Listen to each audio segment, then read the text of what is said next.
Welcome back, one and all, to the Draft Savages NFL Draft Podcast. I'm your host, Seth Cox, and with me tonight, one of my co-hosts, Justin Higdon. Justin, how are you? Doing great. Ready to talk some ACC. This is our last of the Power 5 conference previews, and then a week from tomorrow, the regular season kicks off for the FBS. Yep, and we'll do a quick look at some non-Power 5 prospects that we're just, and by quick, I mean if Justice can join us, there will be 9 prospects. If Justice cannot join us, there will be 6 prospects that we want to know, want to watch, and maybe a sleeper from the non-Power 5. And that's not to take away from anything that they do or do not do. We're a 2-man, sometimes 3-man operation. We don't do this for a living, so we just don't have the time to delve into the wide world of non-Power 5 and especially non-FBS schools before the season starts. So, but we're going to get started today with the ACC, of course, and to start off, Boston College. I'm going to start because I know one player, so I'm going to take it. And I don't even know how to pronounce his name, to be completely honest. But that's Connor Wujciak. He's the defensive tackle. Nose tackle, big guy.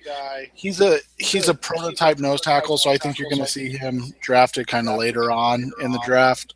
But I think just with his size and frame, we're going to see a little. He'll have some interest in the draft this year. Yeah, my one player to watch from Boston College is a safety, Justin Simmons. He led the team in tackles and interceptions last season.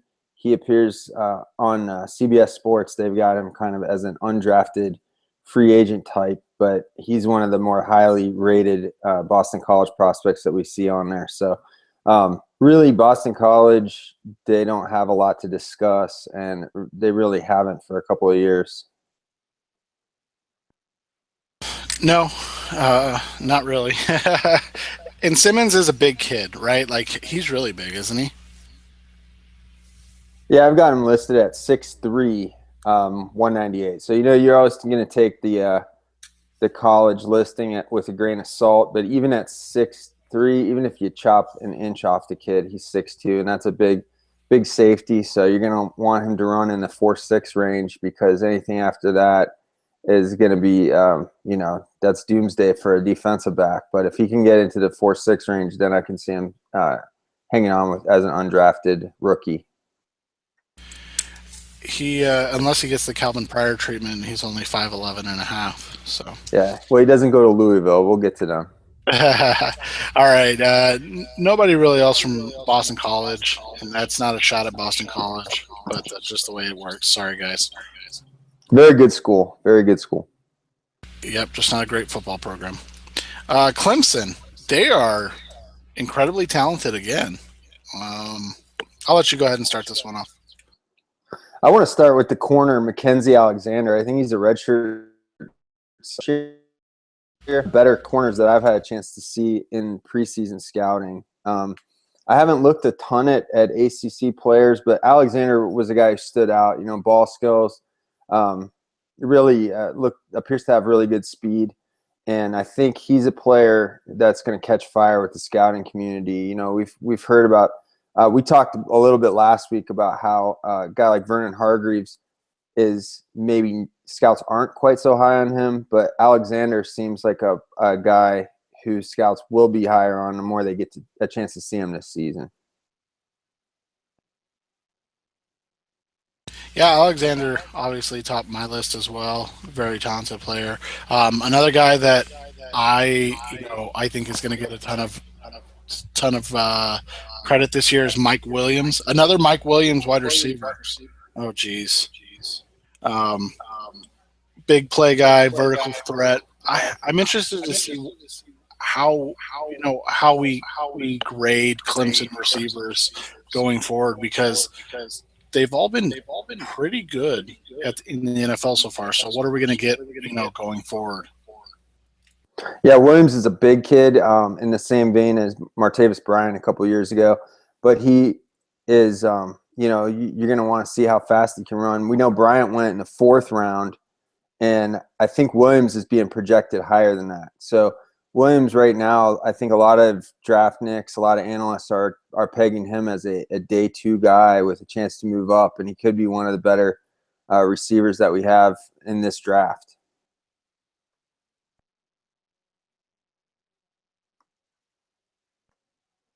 Seth, you're on mute, buddy.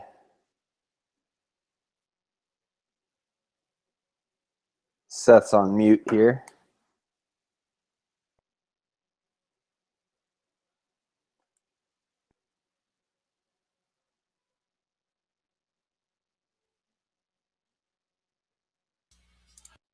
Never had that happen. That was interesting. Oh. All right, sorry. Anybody else on Clemson you want to discuss? Well, they've got a running back, Wayne Gallman, and I believe Josh Norris early in the summer was pretty high on Gallman. I think he's a redshirt sophomore as well, but he is draft eligible as a 3rd-year sophomore, and he's poised to take over a bigger role. They had a defensive tackle who I think was a potentially draftable player in DJ Reader, and he just quit the team yesterday. So I found that interesting. Guys are, we see more and more guys walking away from the sport at a young age. And I had one more, and let me get to his name so I get it right. Another Shaq. That's why I want to make sure I got it right. Shaq Lawson, junior defensive end. He was a really highly recruited guy coming out. So there was talent early. We talked about this a lot with Texas and Oklahoma, the Big 12 schools. But Lawson kind of fits that mold. Hasn't really had a chance to do anything as a starter, so he's going to get the start this year. Maybe he takes over that Vic Beasley role, and we can see him kind of shoot up the rankings. That's kind of my sleeper going into the year. You can never go wrong with a guy named Shaq. I think players named Shaq always are going to succeed in one way or another.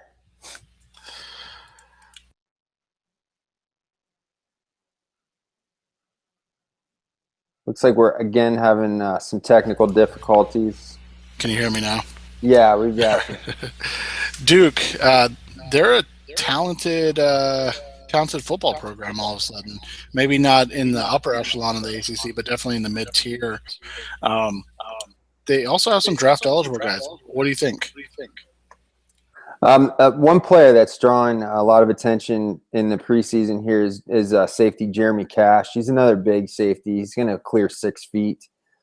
Cash was originally an Ohio State guy, and now he's a 5th-year senior at Duke. Good ball skills, good speed, good tackler. I think Cash is a good prospect, and they've got most analysts right now have him pegged as a mid-round pick. And we've talked about this on the show before. Guys that are pegged as mid-round picks preseason, that's kind of like your safety pick. That's like your safety spot for those guys. You say he's a 4th rounder because that allows you the most flexibility to move him up or move him down. I think Cash in the end is going to be a player who moves up rankings because we know that safety is a valued position, almost in the same vein as quarterback, where the pickings are slim and those guys get pushed up. So if Cash is obviously he's a player who was talented enough athletically to be recruited at Ohio State. He finds himself at Duke. If he runs well, I think he is a player that can move up in the ranks. And another guy that I like, and the only reason I know his name, so again, kind of a sleeper, is because of Laken Tomlinson, watching Laken last year at Duke. And his name's Matt Skura. He's their center. Just another one of those kind of feisty, undersized centers. And, of course, as a Duke Blue Devil, he's going to get the label of being highly intelligent as well. So he's going to be an interesting prospect to watch going forward. I'm interested to see what he can do without Laken, who ended up being a first-round pick. So what does he do without a first-round pick next to him? I think it could actually boost his draft stock a little bit. And I have one more guy here that wanted to mention because he's been around forever and he's got a checkered injury history. But if he's healthy, and I believe he is still with the team, and that's tight end Braxton Deaver. He's just a big dude, 6'5", really talented receiving tight end. A couple years ago, missed some time with injury, but and he's going to be an older prospect. So he would be a 24-year-old rookie at the beginning of next season, but I believe that he is a draftable prospect if the health checks out. That's always a big if, but Deaver is probably going to be a nice outlet receiver for them this year. Yeah, and he's a 6-year graduate student, so he's a professional collegiate player. Yeah, well, you know what? And if you're going to Duke, might as well get as much free education as possible out of it. Absolutely. Let's be honest. Absolutely. Maybe the best team in the ACC. Probably going to have the most draft eligible guys. Florida State, or not draft eligible, but best draft eligible guys. Florida State. What do we make of this Florida State draft class? I don't even know where to start. So I'll let you go.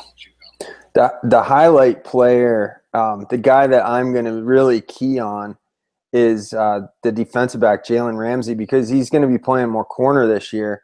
And as a big corner, over 6 feet tall, 200 pounds, and he's getting some top 5 love this summer. And we talked about this, I think, a couple of weeks ago. I think we talked about him last week briefly, because it doesn't appear that Tony Pauline, for one, was going to go that high on Jalen Ramsey. He had a number of cornerbacks ahead of him. Ramsey. I mentioned the game that I watched against Clemson where Ramsey was pretty quiet overall. He had made one play creating some pressure on a blitz. But, we talked about that last week. If you watch that Miami game, you see the playmaking potential. So I'm interested, will Jalen Ramsey live up to some of this hype that he's getting? He's obviously one of the top defensive prospects in the minds of the internet scouting community. So we'll see how his stock kind of fluctuates throughout the year. And I'm going to take a cheap out, and especially because Justice isn't with us tonight, I'm going to talk about Everett Golson a little bit. At times, I think, probably before October, he was some people's number 1 quarterback last year, right? Or number 2 behind Marcus Mariota. Yeah, he was getting some number 2, number 3 quarterback love. And I admit, after that Syracuse game, even though it was a lot of short completions, I was on the bandwagon for a bit. And so he's going to go to an offense that's not going to allow him to play in that short, conservative type of passing game. He's going to have to win down the field a little more. And so I'm actually interested to see what he can do. We're not talking Russell Wilson here, but we might be talking a Russell Wilson-like stock type thing where he's able to propel himself into a day 2, 3, or late day 2 type prospect that can come in and compete, because he will have to overcome the fact that he's probably going to measure in under 6 feet tall. Yeah, Golson is he's just a really interesting story, from leading Notre Dame to a national championship game as a redshirt freshman to then being expelled from school for an academic violation. I think it was revealed later they cheated on a test. He sits out the entire year after their championship run while they trudge through the Tommy Rees year, and then he comes back. And really last year he seemed like he was on fire. And then Florida State game happened. There was some controversy at the end of that game. Florida State ends up beating Notre Dame, avoiding the upset. Notre Dame, just seemed as a whole team to just have the wind knocked out of their sails. Golson just goes on a turnover spree like none that we've seen. And I think it really, the best example of that was the Arizona State game, where I think he threw 4 interceptions. And Demarius Randall ran one of those back for a touchdown. So the wheels just fell off. he ends up getting benched before their bowl game, and then he's thrown into, Malik Zaire wins against LSU. Golson's thrown into a competition with Zaire. It appears that Golson has no chance. I mean, Brian Kelly repeatedly threw him under the bus. The writing was on the wall. He couldn't go back to Notre Dame. So now he gets a fresh start with a team that was in the college football playoff. It's amazing that a guy who was benched before the bowl game is now the de facto starter for a team that won a national championship 2 years ago. Next guy on my list, and I'll take another one here. Sorry, it's going to be Terrence Smith. He replaced Telvin Smith at the position that he's playing, and the build and productivity is strikingly similar. So I think I'm interested in how the NFL's viewing these guys that are 6'4" and 220 pounds at linebacker, and what that's going to do for draft stock at this point, because I don't think there's a question about whether or not he can play. I just think there's a question on whether or not he can stay healthy. I think the NFL will absolutely spend some kind of draft capital on these players that are a little undersized. It's just a matter of where and how early are they willing to spend. And I don't think they're willing to spend early. They're not willing to spend day 1 or day 2 picks on these players. So there are some exceptions to that. I think like LaMarcus Joyner comes to mind, who's a 5'7" defensive back, and he ends up going in the second round. But in general, these guys with the real size limitations, and when it comes to weight, I think it's treated a little bit differently, because I think NFL teams are fairly confident that they can add weight to guys and they can bulk guys up. So it's not a deal breaker, but for a linebacker like Smith, I think it will push him into day 3. But, sometimes when guys play undersized, they do tend to show up at the combine or the pro days with an extra 10 or 15 pounds magically, and then everything's cured and they're ready to go. Are you going to hit on anybody else from Florida State? No, I think we can move on just for the sake of keeping it tight today. I mean, Florida State, we all know they've got some really good prospects. I know if Justice was here, he'd want to mention the kicker, Roberto Aguayo. So we will mention him. He's an underclass kicker who apparently almost declared last year. I think he's a redshirt junior. Correct? I was going to say, he was a redshirt sophomore, right? So he's got 2 whole years of eligibility left on top of that. Right, and I think most people expect him to declare, and he's not going to go Janikowski and go first round, but he could be the highest drafted kicker we've had in a few years. Georgia Tech, a very hard system to gauge offensively on players. What's your thoughts on who do you like, or who are you watching on this out of this team? I've actually got a couple guys, but I want to preface this by saying I hate watching Georgia Tech football. I know some people think that triple option is fun, but as a guy who's always trying to watch these players with an eye on their pro potential, it drives me nuts. It's hard to watch teams play against them. It's hard to watch them play. The player who caught my eye most in early watches at Georgia Tech is their defensive lineman, Adam Gotsis. I don't know if I'm saying this right. Gotsis or Gotsis. He's like a tall 5 technique size player, 6'5", and I think they list him at 280, 290. He can make plays, penetrating, getting to the quarterback, and some good leaping ability to bat down passes. I think, and I might be wrong about this, but I think he blocked a kick in one of the games that I watched. But I know he's got that length and that size that teams like.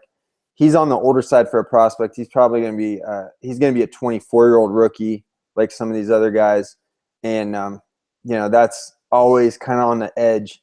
So you don't spend too early on guys like that. But I think he's projected to be like a 3rd or 4th round pick at this point. I'm thinking a Henry Anderson type, maybe without the athletic measurables that Anderson posted.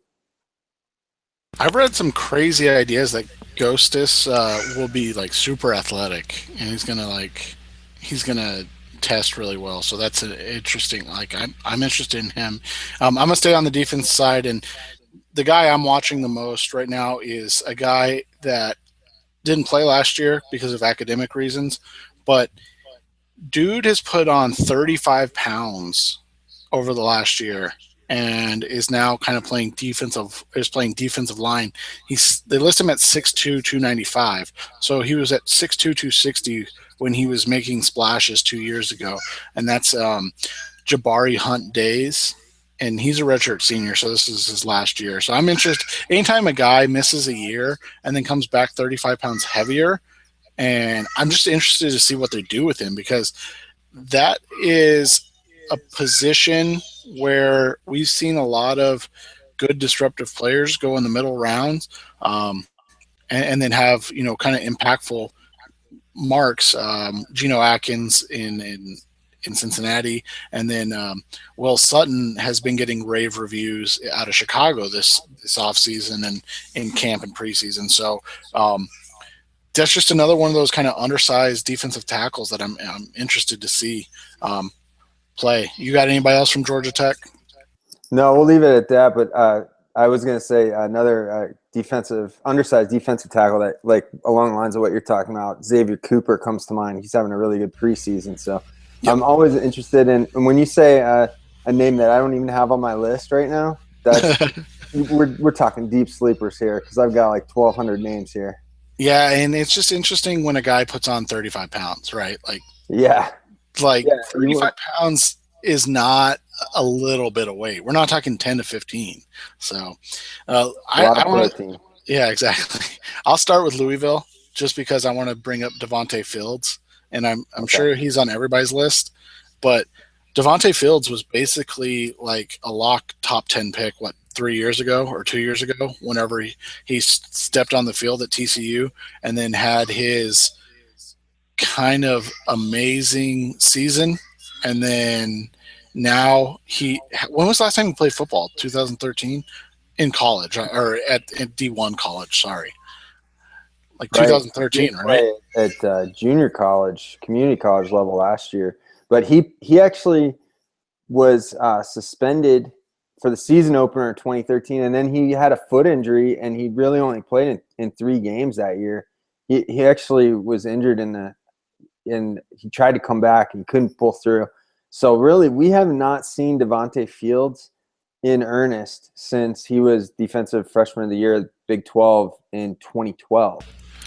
Yeah, and we're talking about a guy, like, I remember vividly, and I looked up some to make sure I wasn't crazy, that like people were touting Fields as basically Jadeveon Clowney, right? Like, everybody thought he was going to be in position in these next 2 drafts to be the number 1 overall pick. So he's obviously got the talent. It's just a matter of what team is going to take a chance on him. I mean, we saw Frank Clark go in the 2nd round. So I don't know. I mean, how much worse is Fields? We saw Greg Hardy get a ton of money from the Cowboys. I mean, like, his play on the field is going to be obviously entertaining to watch to see if he still has it, but who's going to take the chance? That's what I want to know. Yeah, and the floor is, like you said, the floor for a guy like this seems to be the 2nd round. So this is a player who we just talked about missing almost an entire year because of an injury, and then he misses. Then he's kicked off TCU for a domestic dispute, a domestic violence deal, and then he has those charges pled down, like so many offenders do, by completing a program. In his case, I believe it was an anger management program. He spent a year. He did his time in community college. Louisville lands a gem, and they lost Lorenzo Maldon to the draft this past year. Fields steps in. He's a much, much more dangerous pass rusher, in my opinion. So is Fields far enough removed from the issues that he had early on where he could even get back into the 1st round? I mean, Frank Clark goes in the 2nd round just months after being sent home from the combine because of the charges against him. He's been phenomenal in Seattle as far, like, legitimately. Nobody ever had a problem with his play, but he's a 2-time. He has a felony breaking and entering, and then he had his domestic deal going in last November that got him kicked out of Michigan. But certainly an explosive player on the field, but also off. The once proud Miami Hurricanes.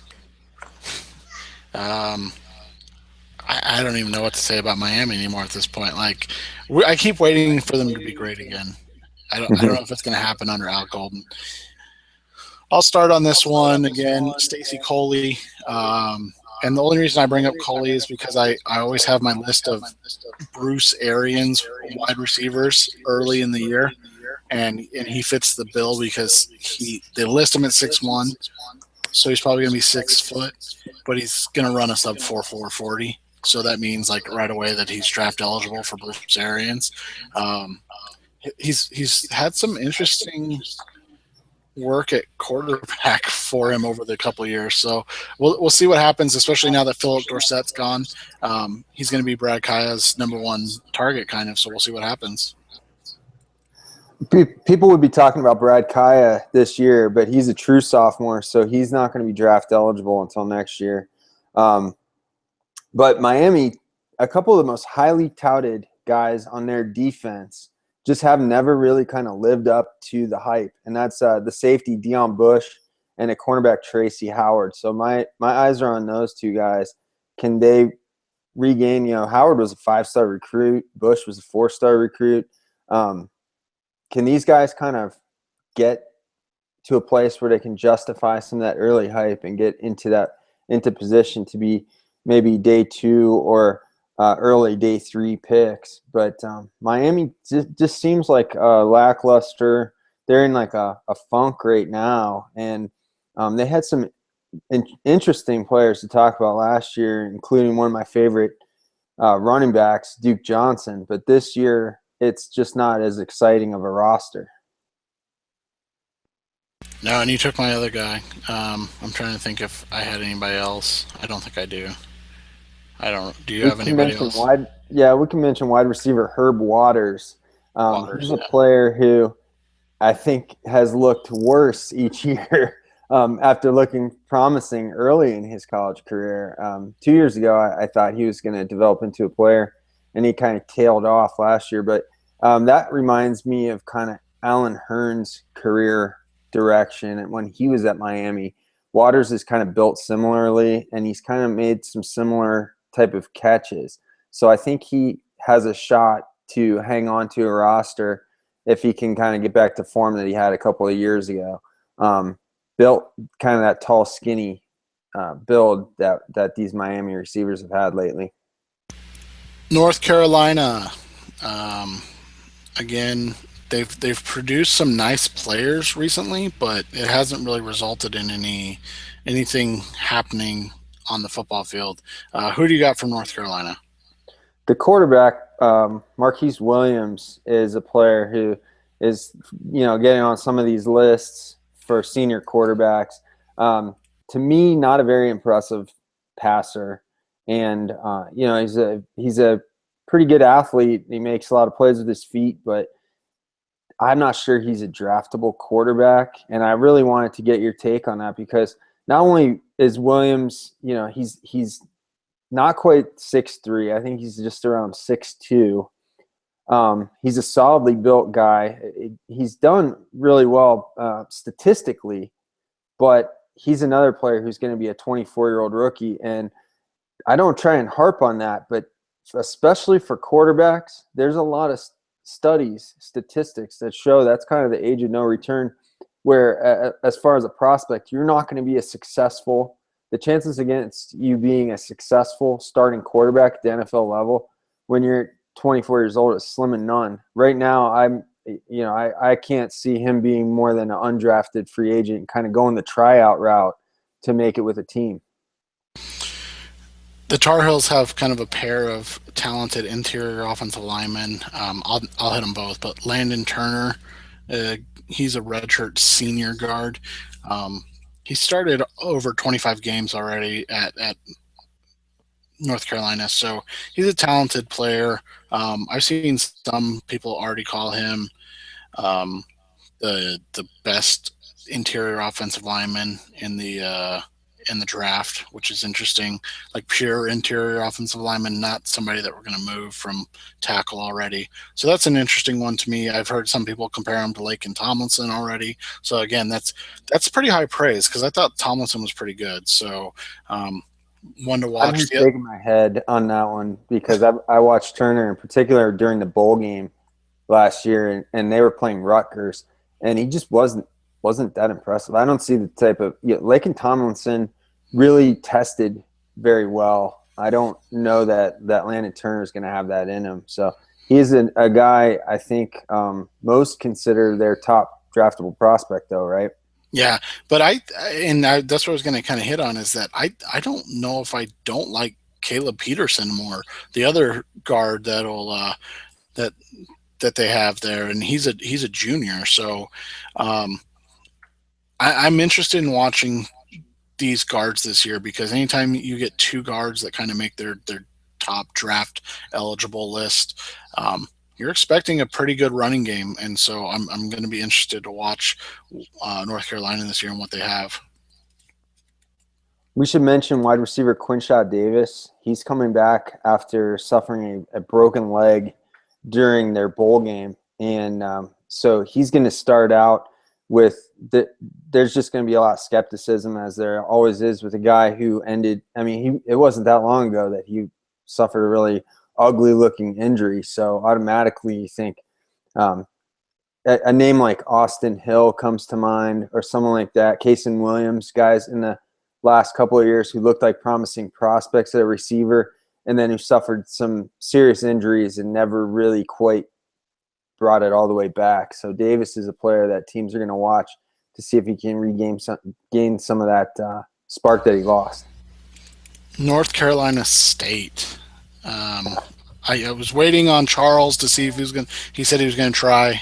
So I'm not going to hold back any longer. Obviously, this is alphabetical as well, so no reason to wait. But North Carolina State. I guess we start and kind of end with Jacoby Brissett. I don't know any other, honestly, that I'm looking at. What are your thoughts? Brissett's the big name because he's so. I think he's a divisive quarterback prospect in that he's a player that I personally think people are pushing forward to try and find that senior quarterback that is maybe flying under the radar a little bit right now. I know College Football Focus, our friends at PFF, at Pro Football Focus, their College Football Focus says that Jacoby Brissett is one of the top college quarterbacks coming back this year. And I know that people that love him are going to point to that Florida State game, and then the people that hate him are going to point to the Clemson game. So every quarterback has these back and forth type of games, but I don't see it with Brissett as far as being a day one or day two pick. And we've talked about that many times. That's where you're picking your starters. So is Brissett more of a project? I think he's a better prospect than some of these other guys that have gone like in the third, fourth round, like Sean Mannion. He's a better prospect than Logan Thomas. He's probably a better prospect than Tom Savage, although I think that's probably closer than a lot of people would. But Charles has just joined us, and I know he is a fan of Jacoby Brissett's game. So let's hear the counter argument. Okay. With Jacoby, for me, I think he improved throughout the season. That was my thing, because he obviously sat out that year after transferring from Florida. So I just wanted to see if he showed consistent improvement throughout the season. And besides that one really bad game versus Clemson, where they just got destroyed, that was, if you want for that game, if you wanted any game to convince you that Vic Beasley was a stud prospect, then go watch Jacoby Brissett versus Clemson. He just destroyed their offensive line.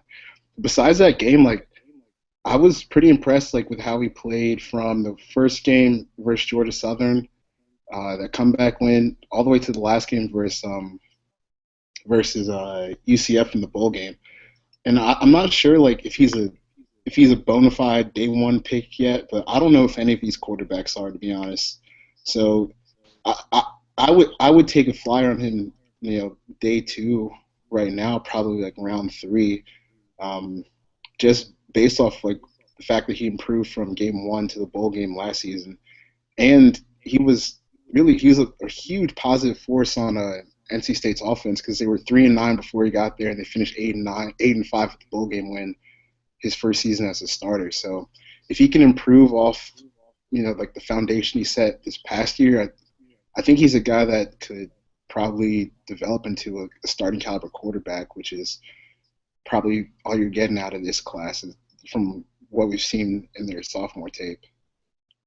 And you bring up an interesting point when you point to that Clemson game, and I'll talk about this because Justice on Twitter earlier talked about this year's crop of quarterbacks, and when he was talking about Brissett, he said he's going to be a tough evaluation because of that offensive line play.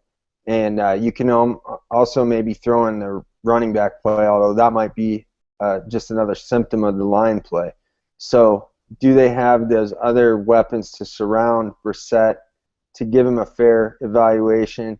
But then the All-Star games become crucial for a guy like that. But he's got the size. We know he's athletic. He can move around. He's a player I could see teams talking themselves into when they get into that all-star setting, especially if he's one of those guys that kisses up and takes to coaching. I'm using air quotes there. Charles, is there anybody else worth getting to know on this NC State team that's draft eligible? Well, I don't know anything about their defense, but their running backs, Shadrach Thornton and Matthew Days, they're guys that look like they could be solid part of a committee at the next level. And Josh Norris, he's a fan of their tight end. Let me look at his name real quick. I think David Greenwich. He's like 6'5". This is at 6'5", 265 on the NC State football roster. He's a big target, and he made some good plays in that Florida State game. He looks decently athletic, so maybe he's a guy that could end up having some pro potential. But their offensive line it's going to be a hurdle for them this year because they are really, really bad. Like we talk about like Hackenberg and Goff having bad offensive lines, like this is like right up there with those guys. You can hang out if you would like, Charles. We're going to move on to the next grouping. And I did forget to ask, Justin, are we going to do Notre Dame in this grouping or no? Yeah, we can throw Notre Dame in here. I think this is probably a good spot to talk about them since they do play some ACC games. Okay, so we'll go ahead with Notre Dame. Go ahead. Well, a guy I like from last year, and I know that pro scouts are hiring him, and it's more than his statistics would suggest. And I'm going to start with Sheldon Day, their defensive lineman. Day is a player who can play all along the line. He can play defensive end. He can play defensive tackle. But again, he's one of these undersized players, 6'2", 6'2", maybe even a shade under, and then in the 280, 290 range. So what do you do with a player like this? There are players every year that draftniks like, and then the NFL seems to fluctuate on their value of these guys. Geno Atkins, you mentioned earlier, he's a 4th-round player. Then this past year, Michael Bennett, who I liked a lot and Justice liked a lot, he ends up being a 6th-round player. Grady Thornton, a lot of other people, Grady Jarrett, a lot of other people liked him a lot. He ends up being a 5th-round pick. So Sheldon Day comes into this season with, in my opinion, a high grade, and I've seen other information to suggest that scouts also give him a high grade. But is he going to get knocked? I hope that he's able to post some more tangible production this year, because last year a lot of what we saw was in the kind of the ubiquitous like pressures or hurries type of thing. I want to see more finishing, more sacks, more tackles for loss. And then I think the easy one, of course, is Ronnie Stanley. Many thought he should have come out last year, but one of the top tackle prospects.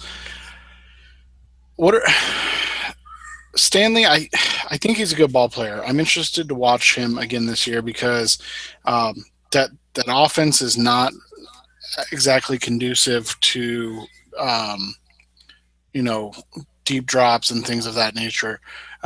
Obviously, Zach Martin, it didn't hurt, but I want to know what your thoughts are on Stanley. Is he, kind of one of the top guys at offensive line this year? Yeah, I think he is. And I didn't really quite get the, the top 5 grade feel from him as a redshirt sophomore last year, but I see where people are going with that. You're projecting with a younger guy, you're projecting. So now he's, he was Justice talked about this toward the end of last season. There were people telling Ronnie Stanley that he would be a top 15 pick. Even with that information in hand, he ends up coming back. So I think he's got his eye on being a top 5 draft pick, and that's a plausible thing. But on the other hand, we have seen some top left tackles come back and then maybe not have as good of a junior or senior year. He's a 4th-year junior. I think he is a good player. I think he's got potential to be a high draft pick because we see offensive tackles go very high. But I thought it was interesting that when we talked about this last week, that Tony Pauline, who gets a lot of information from NFL circles, had some other offensive tackles ahead of Ronnie Stanley. Obviously, Jalen Smith is another big name. I'm going to kind of breeze over him because there's a lot of people that can probably talk about him a little in more glowing reviews than just me talking about how, dominant he has looked at times as a linebacker. I'm interested in Kavari Russell. He's a redshirt junior, and he's played really well for them at corner at times. And I'm interested to see kind of how he goes this year as we talk about with every single Notre Dame prospect. The fact that they'll be on TV every week and then be under the microscope every week. How does he look when, out there, and does he take the next step? Yeah, Russell is obviously a really interesting case. 2 years ago, people were very high on him, and then he is suspended for an entire year. He missed all of 2014. Again, similar to Golson with an academic issue, he's just recently been reinstated. So now you're talking about getting the rust off. Apparently, he's looking very good right now, and he's looking like he will be a key player for them. But then also he does have eligibility remaining if he wants to stay after this season.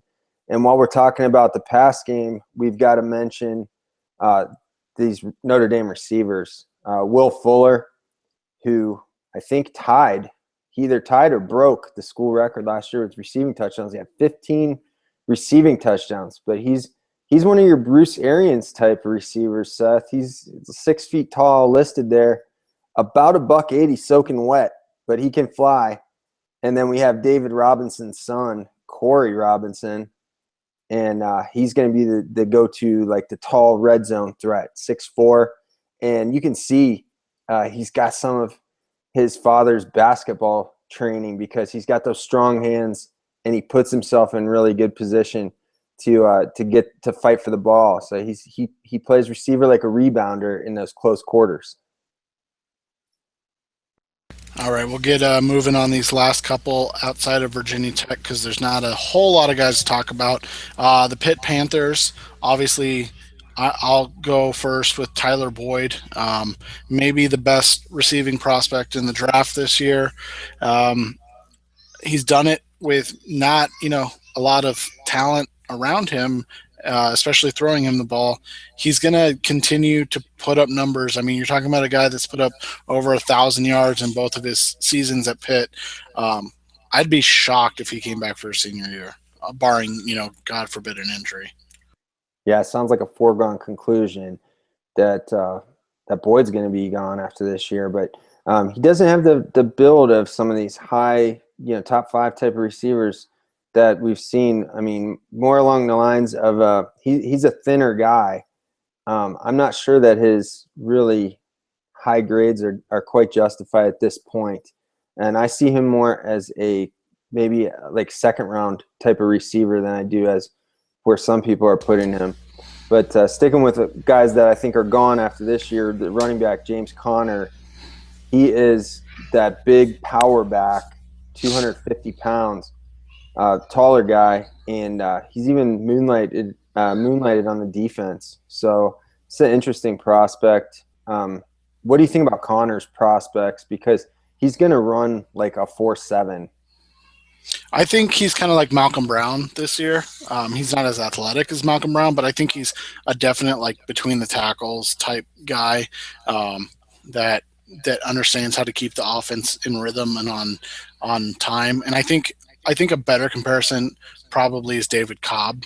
Like he's going to be more physically built than Cobb, but I think that's kind of who he runs similarly to. He's not overly explosive or athletic, but he's going to be a guy that can get right in there and get up in there and get the 4 yards in a cloud of dust type thing. The question is, what is that? Is that a round 4, round 5 guy, or can he talk teams into taking him on late day 2?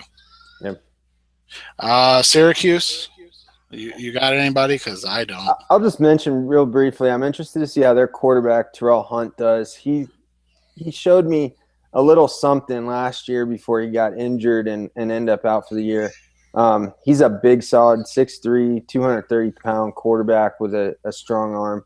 I don't think he's not like an early round quarterback by any means, but he's an interesting guy. Could work his way into that late round. We talk about developmental or undrafted guys that are signed because they have some tools. Virginia, same type of thing. I mean, do we have anybody this year that is going to be kind of draft eligible that interests us? Oh, Virginia, we would have been talking about Max Vallis. We should have been talking about him, but he jumped ship early. So we're left with I'm going to talk about the corners, Maurice Canaday and Demetrius Nicholson. Nicholson is back after an injury redshirt. He's an older guy, 24-year-old rookie next year.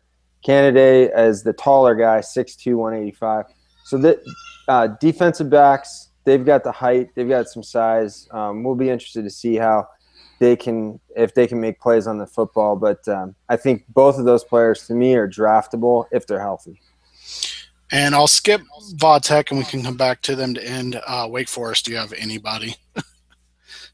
Wake Forest is a good school. All right, so to end with Virginia Tech, I'll take the first one because he's the only guy I know outside of the guy I know you're going to take, Daddy Nicholas. Obviously, the name is awesome, first off, but two, a speed rusher, an outside linebacker, and a senior. Like, that's so rare. I mean, I know Vic Beasley did it last year, but that's so rare. Like, why is he even here, and how good can he grow to be? We know he's an older prospect, too. He's going to be 23 here at the beginning of the season. And then he's listed at 236 pounds last time I looked. And Beasley was there were concerns about Beasley because of his weight. Beasley was not as tall, not as lanky as Daddy Nicholas. But Daddy Nicholas, if you watched the Ohio State game last year, he gave them fits. Taylor Decker Taylor Decker had just a hard time with Daddy Nicholas, and JT Barrett consequently had his worst game as a collegiate. So Daddy Nicholas really is an intriguing prospect.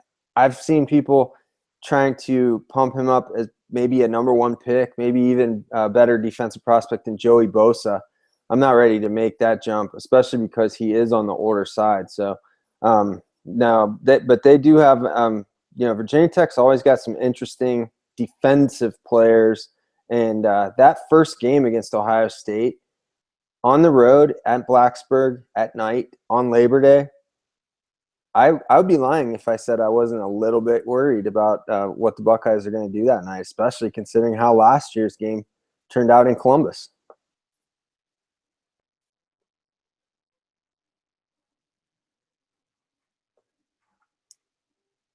Seth, you're on mute, bud. Oh, sorry. They're obviously very talented on defense, but do they have anything on offense to worry about?